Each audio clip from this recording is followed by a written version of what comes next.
আলহামদুলিল্লাহ দর্শক দেখেন ছাদের উপরে আসলে কি বলবো, এই যে একটা সফেদা গাছ উনি ছাদের উপরে লাগাইছেন। দেখেন এটাতে কিভাবে ধরেছে, দেখেন সফেদা।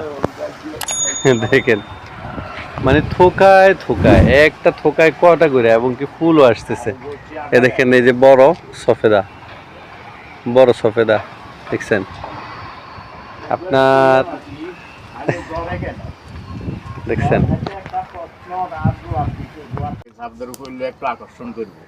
আলহামদুলিল্লাহ মাশাআল্লাহ, আল্লাহ সুবহান তাআলার অশেষ মেহেরবানি।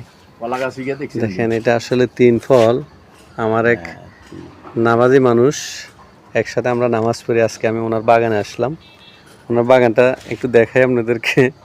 মানে হাঁটার জায়গা ছাড়া আর কোনো জায়গা বাদ নাই, এমনভাবে গাছ গাছালি লাগিয়ে রাখছে যে আপনি ড্রাগন ফল এত সুন্দর সুন্দর ড্রাগন ফল, মানে কি করবো, আলাদা আলাদা ভিডিও যদি করতে যাই এক একটা নিয়ে তাইলে আপনার অনেক। আমি তিন ফলটা নিয়ে করি, এটা আমার পছন্দনীয়। আল্লাহ সুবহানাহু ওয়া তাআলা কোরআনের ভিতরে এটার ব্যাপারে উল্লেখ করছেন, উনি চারাও দিছে, যদি কোনো ভাই চারা লাগে ওনার থেকে তিন ফল অরিজিনাল তিন ফলের চারা নিতে পারবেন। দেখছেন উনি চারা দিয়ে রাখছে।